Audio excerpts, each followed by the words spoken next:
Hello, everyone. I'm Jeffrey, and this is AutoAlchemy. It has been a long time. I've been pretty busy with graduate school, but I did want to make some kind of content, ease back into it. So today I'm going to be looking at a very short video of Joss Whedon and trying to connect the video and the interview to his objective personality type. Um, I am curious about how much of our type is readily available, even in a short clip, how much of it is right there at the surface. Obviously, I don't expect to get any definitive answers from this particular experience or experiment, but just something I wanted to do. If you don't know who Joss Whedon is, well, uh, gosh, where to begin? So he's the creator of Buffy the Vampire Slayer, Firefly. He directed at least one of the Avengers movies. I'm not the, definitive encyclopedia on his life, but I have enjoyed some of his content. And then more recently, he's come under fire for being a little bit abusive, being kind of a prick in the workplace. And so right now he's kind of a hot topic. Let's not touch that. But in any case, I'm touching it because I am a fool.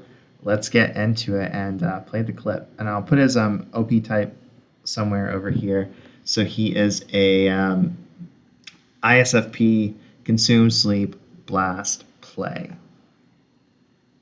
Joss Whedon is a writer, director, musician, producer, and a figure of almost cult-like admiration. He's probably best known for Buffy the Vampire Slayer and the Avengers movie. And he's got a new project, which is a natural outgrowth of those two, Shakespeare's Much Ado About Nothing. Mr. Whedon is here with us today. Welcome. So I guess I didn't really need to provide you with all that context because you got it right there. Thanks for having me. I will bring Signor Benedict and Lady Beatrice into a mountain of affection. You're known actually mostly as a writer. Why take on Shakespeare where you don't actually have control over the material?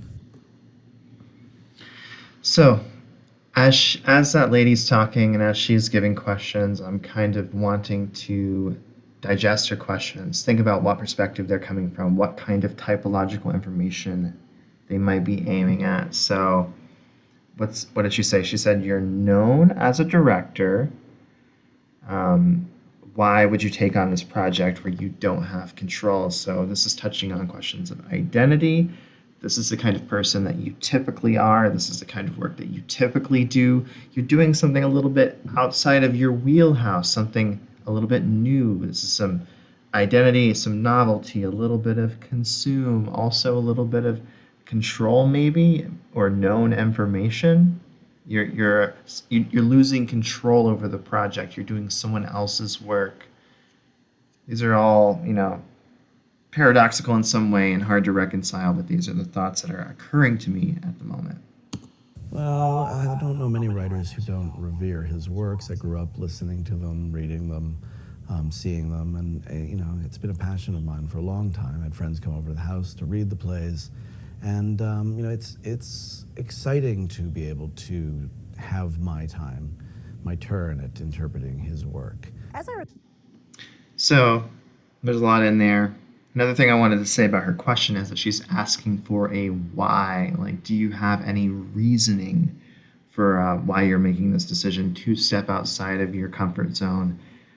So that also gets at the distinction between thinking and feeling, right? So in any case, what's interesting to me is that this seems to be primarily a decider conversation.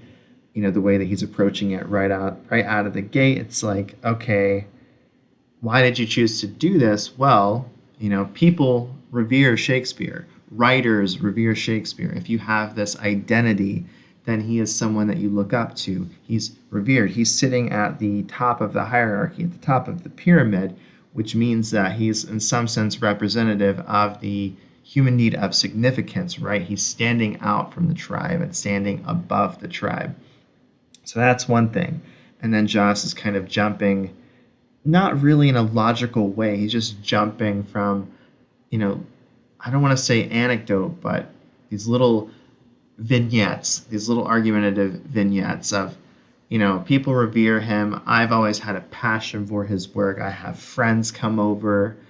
I I've been preoccupied with this and I've been thinking about this for a long time. So it's something that, it is something that's been in the background. It's not entirely new, I guess you could say that. Cool. Oh, and one other thing. So even though Shakespeare is, revered by so many people and has been interpreted in so many different ways, Joss is excited about the prospect of putting his own personal stamp. And in some way, to me, that speaks to that not only decider nature, but that savior, introverted decider. In this case, savior FI. He wants to, and in some sense, equates himself with William Shakespeare. So he wants to participate in that. He wants to contribute something to this long-standing tradition of interpreting Shakespeare. You shot this in your own home, like on the break you were contractually obliged to have after shooting The Avengers. Actually, I shot it in my own home on the break that I fought tooth and nail to get from The Avengers, which was officially 1 week. What I needed to do was get back to the roots of creativity and reconnect with the central passion of what first attracted us to this business. So she tries to explain what happened. You had this contractually obligated break, and then he butts in, well, no, actually, I had to fight for that break. It wasn't built into the contract. So he's saying, you have it wrong. So that's an interesting thing. I think that typically the notion of being wrong can be associated with either thinkers or censors. But there's a different flavor, right, depending on where you're coming from. So he's not telling her, hey, your argument is wrong. You're not making logical sense. She's not trying to make a logical argument at this moment. She's trying to literally tell us what happened, play by play. And so he's setting the record straight.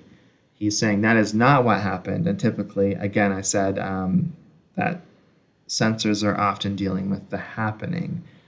Carl Jung actually said that the sensing function was the reality function. So it's really concerned with, what is actually transpiring. And so that's what I'm seeing here. He's setting the record straight. Not only that, but you could think of something like Avengers as being this big production, something that's probably heavily drawing and demanding upon his TE. He's doing something for the tribe, something very collective, organizing all these different moving pieces. And so in that sense, it's stealing time away from his introverted feeling. And so he's like, hey, no, I am going to fight for this. I'm going to fight to pursue my passion project. I'll do what you ask of me, but at the same time, at the end of the day, life is only meaningful if I can find time to carve out space for my own identity, for my own pet projects. So that's another thing that I'm seeing in there. And then this might be reading a little too much into things, but I'm going to go back a bit. It's officially 1 week. What I needed to do was get back to the roots of creativity and reconnect with the central passion of what first attracted us to this business. The roots of creativity and the central passion of what, in that language, I hear he's kind of dipping his toes a little bit into the NF side. So, as I said before, I agree with the assessment of Joss Whedon as being an ISFP.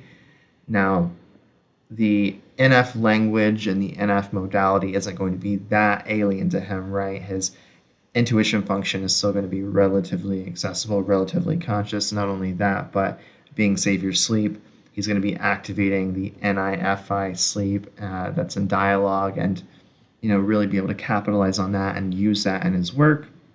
So, I'm not saying that the NF is going to be incredibly difficult for him to engage with, but in talking about creativity and talking about, I forgot the language he used, but maybe I should just go back one more time. Reconnect with the central passion of what first attracted us to this business. The creativity and the central passion, and as he's dabbling in this more NF language, I feel like there's a little bit of awkwardness, a little bit of slowdown compared to No, actually, I did not have the break built into my contract and I had to fight for it. And anyway, so it like really helped me connect with the central passion and the creativity. I don't know. Actually, I could be misreading something, but there's something after shooting going on in his internal state that feels a little different. It's a change of pace. It feels a little more insecure, maybe slightly peacock. Actually, I shot it in my own home on the break. What I needed to do was get back to the roots of creativity and reconnect The roots of creativity and the central. So, I don't know, just one thing that I think that I'm seeing. with the central passion of what first attracted us to this business. You're kind of known for your strong female characters. But there's an interesting creative tension there because often the females in your creations, they meet really ugly ends. Is there a disconnect there? When you're known So this is kind of similar to that first question. This is what you're known for. So we're getting at identity again. This is what you do. This is what is within your wheelhouse, your zone, your comfort zone. Maybe in that we're seeing a little bit of the sleep. He has like a particular world that he likes to work within, particular themes that he likes to play with. So, and also it's also worth noting that that theme is a decider-like theme. Let's have a strong character. Let's really dive into the identity of the character. The character is what's central. You could write a story like Buffy the Vampire Slayer and not really care about Buffy, and it could just primarily be about like the crazy chaotic situations that happen every week and the types of monsters and the different timelines and the different, like possible realities and worlds of this, fantastical setting. And so that's not really where the inflection is for him. So that's part of what's in this question. And then another thing that I'm seeing in this question is, well, hey, you're known for doing these strong female characters, which means in some sense that you're thought of as like a good guy, an honorable, maybe ethical storyteller. But at the same time, you tend to kill your female characters. And so is that a contradiction? Maybe you aren't this like feminist identity that, people interpret you to be. So what do you have to say about that? Really ugly ends. Is there a disconnect there? when you're known for creating a strong female character, people like to sort of put that in a box and say that's what you're going to do. What I like to do is create human characters. I've killed off characters, male and female, willy-nilly. I have a bit of a reputation for it, one that I'm quite tired of, to be truthful. But the fact of the matter is, if I'm not putting people through the paces, if I'm not giving them real pain and real loss and real hardship and sometimes real tragedy, then I'm not a storyteller.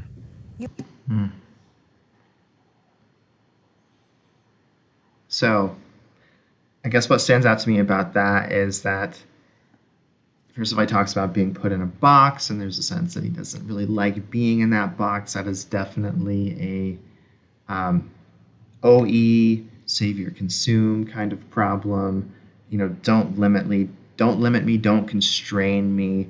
Let me have the freedom to make these decisions and do interesting things. So that's one thing that I'm seeing. But also, SF, you're dealing with emotions and values and feelings, and you're dealing with what's real, what's happening. He's really locked on the idea of presenting to people real pain, real sadness, not sugarcoating things, presenting reality as it is, depicting the world in a sensory way. Real pain and real loss and real hardship and sometimes real tragedy, then I'm not a storyteller. So, at ease with this world of value and ethical decision and pain and sorrow. And so that's one thing that you'll see from people who are savior feeling. The son of a TD writer, and I think the grandson of a TD writer. Mm-hmm. So were family get-togethers, were they like, okay, I'm not sure you've quite found the comic sweet spot yet for that joke? Or, was it a lot of the discussion of the business? No, it really wasn't. What it really was my dad and his comedy writer friends all milling about till all hours, just being incredibly funny, and me just sort of hanging out with them, waiting for the day that, I would make them laugh. And, every time you did, you scored a little hit. You're just like, yeah, that's right, I'm in the tribe. Buffy the... Oh, that's so good. So, if you are an ISFP, then you're really leaning on your identity function, your significance function, your DI, and you're leaning on that at the expense of your DE, your tribe function, your connection function. And so, for somebody who is going to be DI above DE, the priority is going to be on focusing on who I am, building myself up, doing something significant, and then later on I will be able to connect with people, probably because I have established myself as someone important. And in the story we hear a little bit of the self versus tribe challenge and the tension in his life, and trying really hard to impress these other people, and even a little bit of bashfulness around the idea of yeah, I'm in the tribe. It's for IPs, or anybody with Savior DI really, but more so for the IPs, that sense of my people, my tribe, where do I belong, that is going to be a little bit of a sore spot. And so it's going to feel good if you happen upon a circumstance where maybe you found those people. The Vampire Slayer was kind of seminal in that it was kind of big before vampires were big, and it was kind of big before we had such strong female action heroes. Do you think it fed into that, or were you sensing it in the zeitgeist? I hadn't. Interesting. So basically you were ahead of the curve. You got there before other people. So, could that be connected to OE, doing something new, doing something that's unfamiliar? Could that be connected to intuition, literally seeing ahead? I'm not saying that. What I'm saying is these are the sorts of elements that I'll be thinking about as I approach his answer. Need to see a girl fight monsters and not die. I had a need to see somebody's high school journey writ large. Vampires are So we're getting more of that DI, this is what I needed to see, the DI sitting there with the gavel and saying, hey, this is what I want. I want to see this kind of story. a wonderful metaphor, because they're the other, the sort of monstrous, isolated creature, but that we all can relate to, especially when we're in high school. But they happen to be the most beautiful, sexy, perfect, usually sort of vaguely wealthy and well-dressed version. It's not, we're not up there with our hunchbacks ringing the bells. We're not in the zombie bags. Exactly. Phantom of the Opera. It's no, vampires are, are Frank Langella. That's who does it for you, I'm Frank sorry, Langella. honestly, Frank Langella's Dracula is still the hottest vampire on record.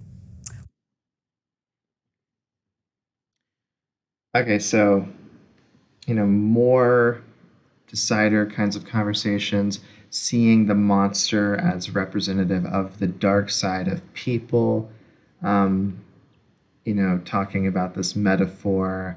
And it's kind of a very, it's not an especially impressive metaphor.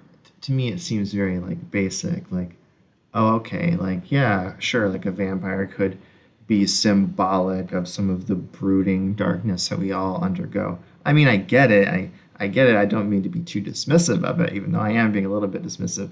But, at the same time, it just seems like a very easy metaphor. And so the reason that I point that out is because I see in this, again, a little more of the peacocking of the intuition. The intuition is not at the forefront.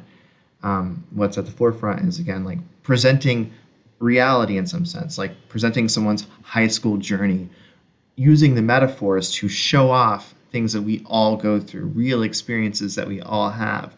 And, not only that, but, I lost my train of thought. It's no, vampires are, in dressed for full, sexy, perfect. We're not up there with our... It's also a very SF kind of conversation, right? So vampires are sexy, they look good, they're kind of cool, they're perfect, they're perhaps wealthy, so they have resources, they are valuable, they have things of value, and they're not the hunchback as the opposing pole. They're not something grotesque, so he's tracking the world of what's popular, what's cool, what's sexy. These are real things that have real value. I mean, they're not real things, but they're familiar enough that they might as well be real. These archetypes of the vampire, the hunchback, etc. Or Hunchback's opera, it's like, no, vampires are, or Frank Langella, the hottest vampire on record. Why has the culture, do you think, become interested in superheroes for so long? It seems like it hasn't gone away, even though it used to be considered kind of a small boy thing.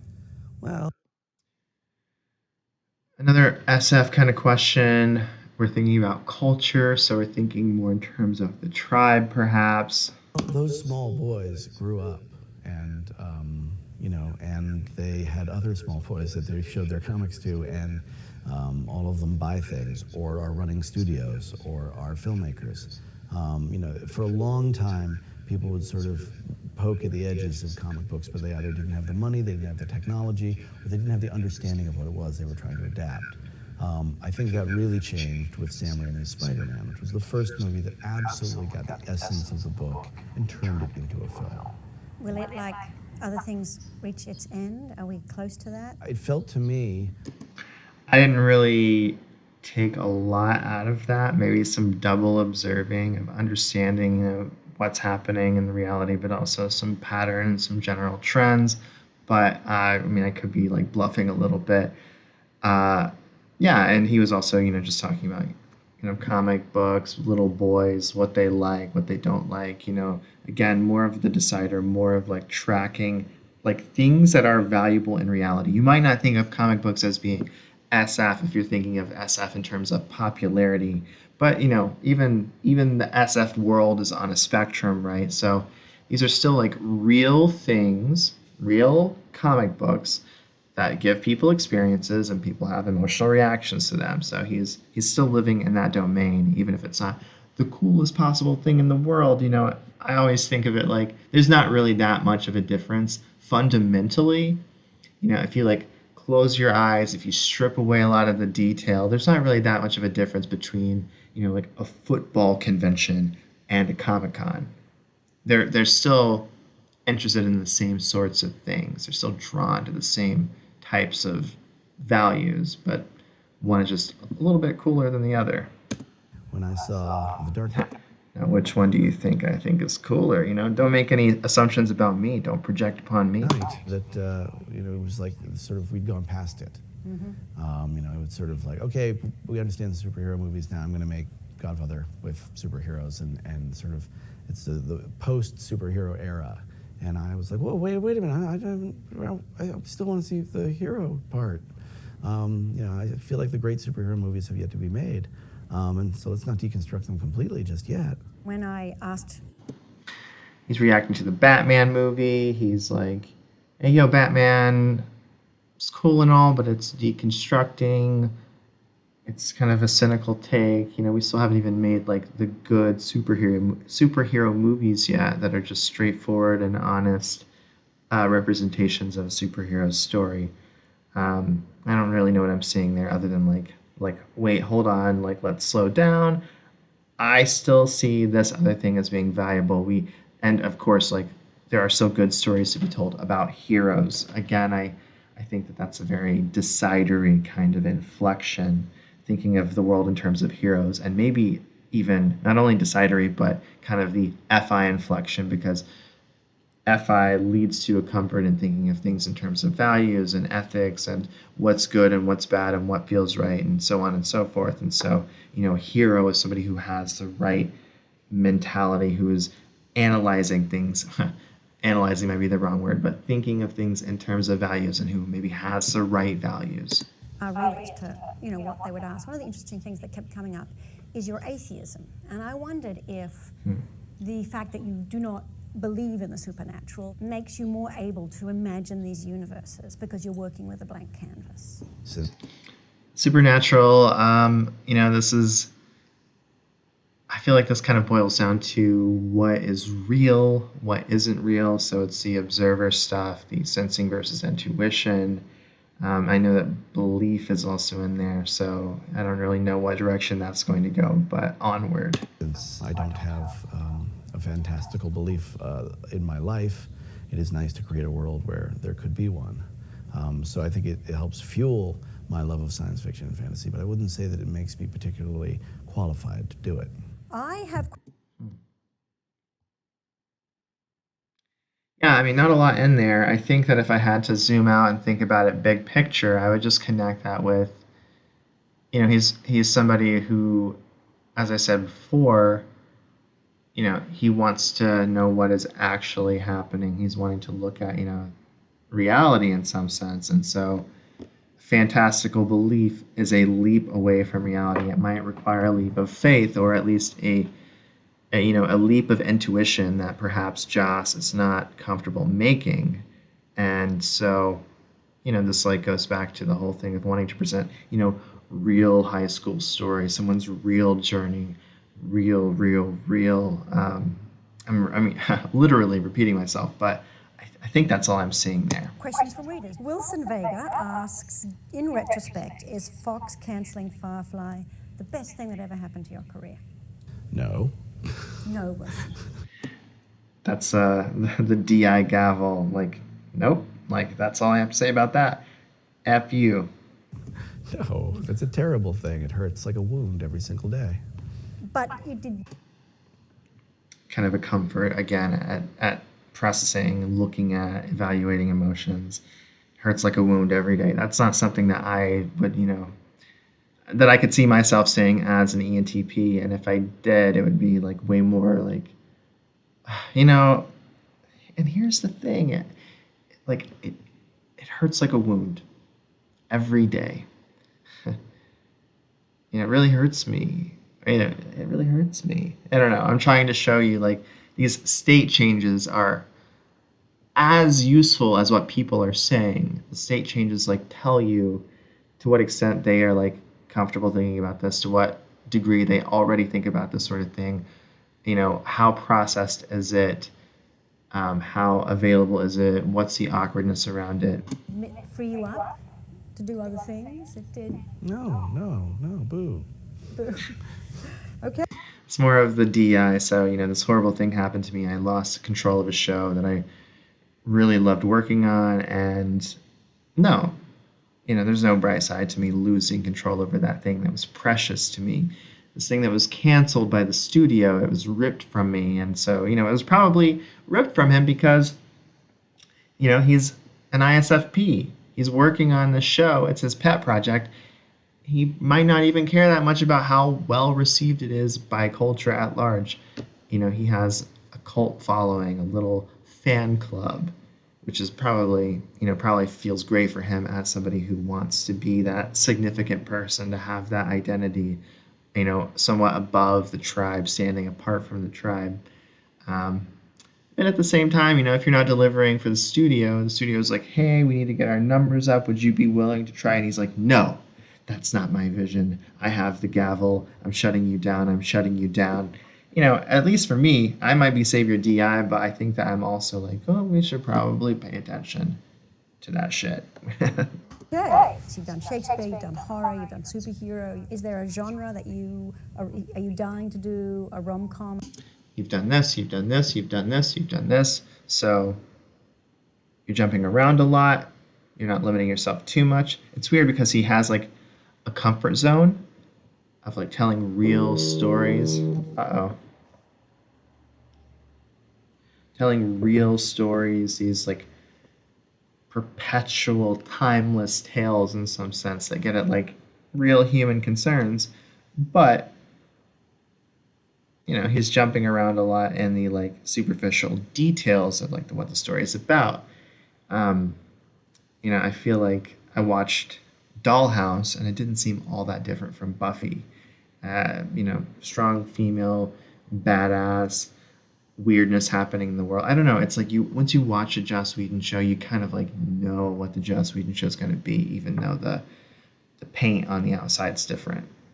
I know Which is like the sensory is different, but the heart is the same. the work crosses over, but Yeah, I mean, I just did a rom-com, and I did, in fact, the rom-com. But do you consider that the rom-com even I do. more I think that it's Taming of the Shrew? Or? Oh, much more. I think Much Ado is really the granddaddy of all modern romantic comedy. I would love to do a straight up period drama, with some empire dresses and some swords and manners and stuff like that. British actors. Probably British. Probably they'd be British. On that note, Mr. Whedon, thanks very much. Thank you. Yeah, so even in the closing, it's kind of more like Person. ISFP stuff. Actors. Broad swords, a straight up period room. With some empire dresses and a straight up period modern romantic comedy. Yeah, like let's look at how this last little statement kind of like sums up his type. I would love to do a straight up period drama. I would love to do a period drama. So drama deals with people, deals with human emotion, the conflict of the human heart.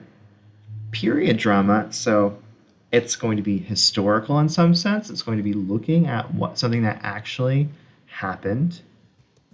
Some empire dresses and With these kinds of dresses, some swords, more stuff, like actual stuff. So cool. I love stuff. and manners and Manners, SF etiquette, a particular way that people behaved.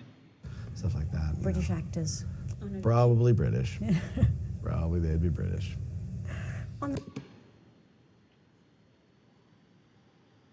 Yeah, so, I don't really know what else to say. I thought that was pretty fun. It went on for much longer than I expected. I got 30 plus minutes of content out of a 6.5-minute YouTube video. What else do I see from Joss? I think that, I don't really see a ton regarding play versus sleep. Other than that, he does seem to be speaking from a very processed place. He kind of, he like knows what he likes. He knows what he wants to do. He's a director, and so, directors are kind of known for being able to control the tribe a bit. I think that can be a difficult thing for IPs, but having sleep and blast being in the middle of his stack, that gives you a little bit of like a controlling side that is easier to tap into. Play last, lacking some of the, lacking sense of humor. He's not an energy dom. He's not very goofy. When his sense of humor is like very akin to my sense of humor being an info dom, which is like I've carefully crafted some words that I'm giving you, and this is like the joke, and this is the punchline, and I'm not naturally effortlessly comedic, and it's also reminding me a little bit of Frank James. I feel like it's the same thing with Frank. Frank is an info dom with with play last. Yeah, play last. And so it's like, the humor is not necessarily in the, like, I'm a wacky, loose, and goofy kind of guy. The humor is like, here's a funny concept. You kind of have to like unpack it in an informational way. So in any case, I'm going to call it there. So thank you so much for tuning into this video. Hopefully I can make more videos in the immediate future, but if not, ta-ta.